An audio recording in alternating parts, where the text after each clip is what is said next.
نحمده تعالى ونشكره على نعمة الإيمان وما من به علينا من دوام العافية والإحسان، وأشهد أن لا إله إلا الله وأن محمدا رسول الله، شهادة عبد منيب خاشع أواه، والصلاة والسلام على سيدنا ومولانا محمد وعلى آله وصحابته من الأزل إلى الأبد. أما بعد، ويا أيها الناس اتقوا الله في السر والإعلان، وجددوا الإيمان بدوام الإحسان، واعلموا أن خير ما تقربتم به إلى الله تعالى أداء المفروضات، وخير الورع ترك المحرمات، وآكل المفروضات صلوات الخمس الواجبات، وعليكم بالمحافظة عليها في سائر الأوقات.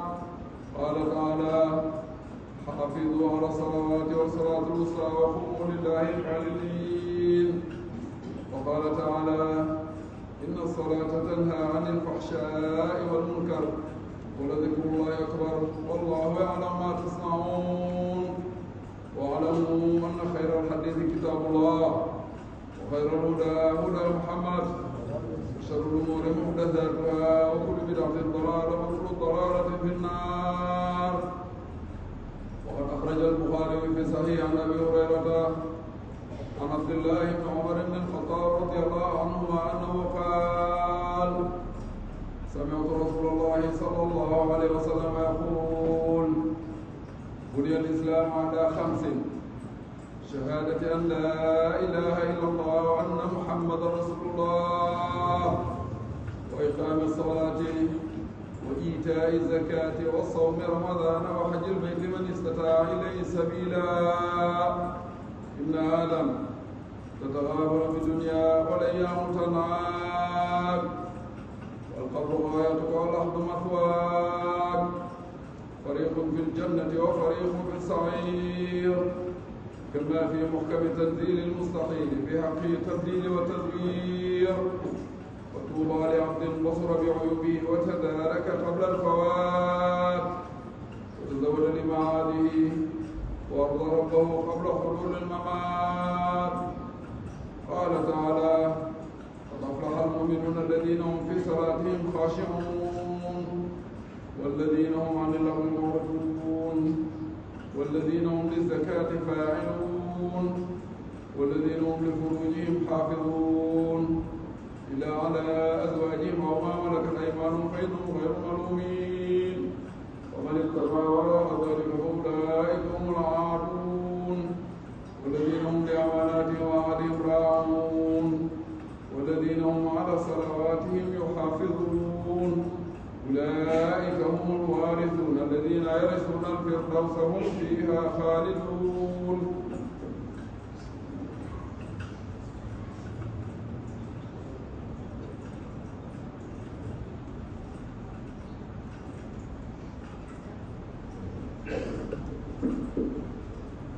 الحمد لله الذي أمرنا بالتقوى وابتغاء الوسيلة، وحضنا على طلب الدرجة الرفيعة له والفضيلة.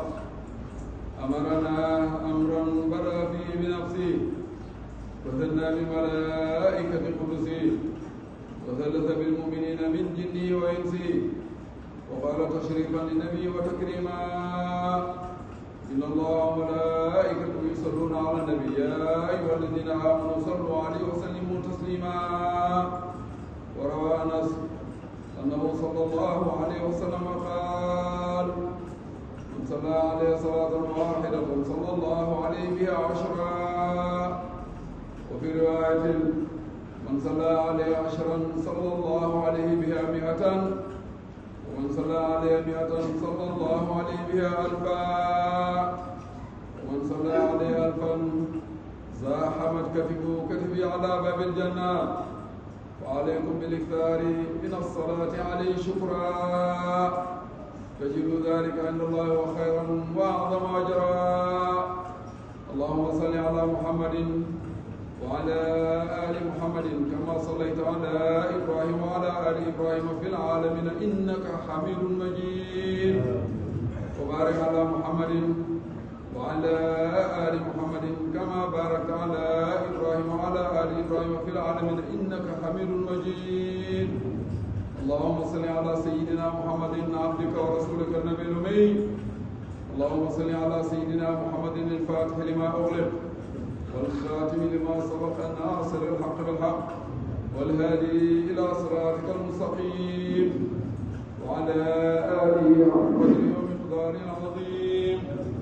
ورضي الله عن صحابته وخلفائه الراشدين الهادين المهتدين وعن الصديق الأكبر سيدنا أبي بكر المنير الأنوار وعن سراج أهل الجنة الناطق بالصواب شهيد المحراب أبي حفص سيدنا عمر بن الخطاب وعن منفق الأموال في رضا رحمن أبي عبد الله سيدنا عثمان بن عفان وعن باب مدينة العلم ليث بني غالب أبي الحسن سيدنا علي بن أبي طالب وعن الستة الباقية لا زالت إلى العلا راقية.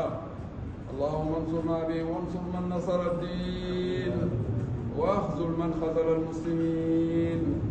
اللهم اهلك من كان في هلاك راحة المسلمين ودمر أعداء الدين واجعل أموالهم وزراريهم غنيمة للمسلمين واكتب بالسلامة والعافية لجميع المسلمين ونجنا من كل بلاء وربا وغلاء وطاعون وزنا ووباء. طهر من جميع ذلك بلدنا خاصة وبلاد المسلمين عامة واغفر لنا ولوالدينا ولأشياخنا ولمن سبقنا بالإيمان وللمؤمنين والمؤمنات والمسلمين والمسلمات الأحياء منهم والأموات. اللهم فرج عن أمة سيدنا محمد.